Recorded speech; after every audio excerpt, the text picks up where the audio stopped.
For years, the tech industry measured progress by raw physical qubit counts.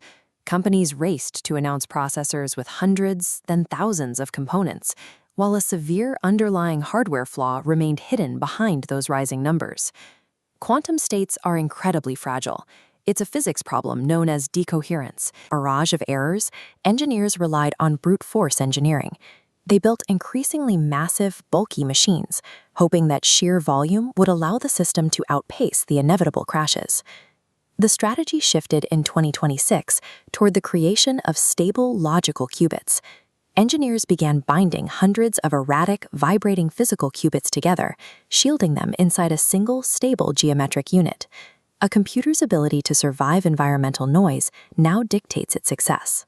The physical size of the processor has become a secondary concern compared to its duration of stability. That focus on stability led to the development of Google's Willow chip.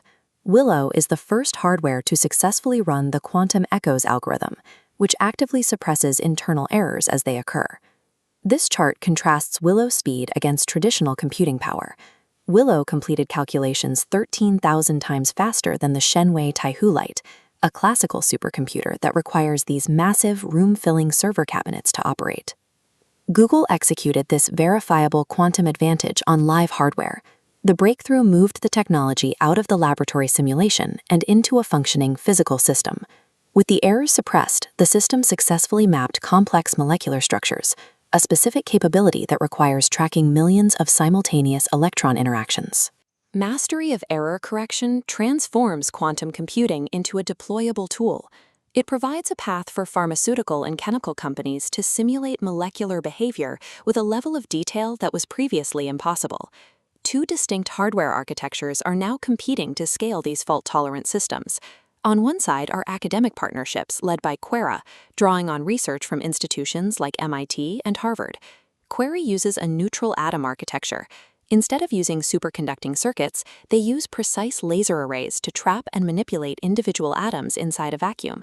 This method achieved a 2-to-1 physical to logical qubit ratio.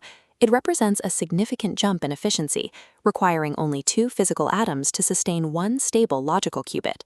A second approach comes from Dirac, an Australian firm relying on silicon spin qubits and funding from the U.S. CHIPS Act.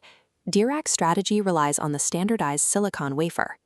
They aim to leverage existing CMOS manufacturing lines, the same factories that build traditional computer processors, to mass-produce quantum chips. The industry race has moved past the proof-of-concept phase. The competition now centers on which manufacturing pipeline, laser-trapped atoms or standard silicon, can deliver fault-tolerant systems to market first. This control over quantum states is now affecting material science. Academic consortiums, including the University of Michigan, are finding ways to stabilize quantum properties in physical matter. Researchers recently stabilized an elusive state of matter using custom-engineered silver nanoparticles.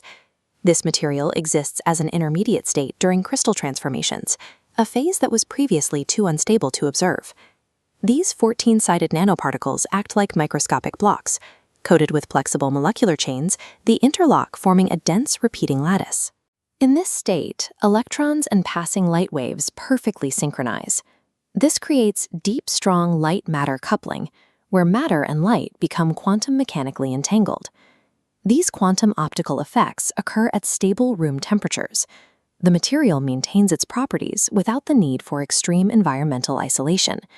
This stability removes the need for the multi-million-dollar cryogenic freezers required by previous generations of quantum hardware. It allows these exotic properties to exist in a standard laboratory environment. With the development of error-corrected logical qubits and room-temperature quantum materials, the era of theoretical speculation has ended. Quantum technology has moved into the stage of verifiable, real-world utility.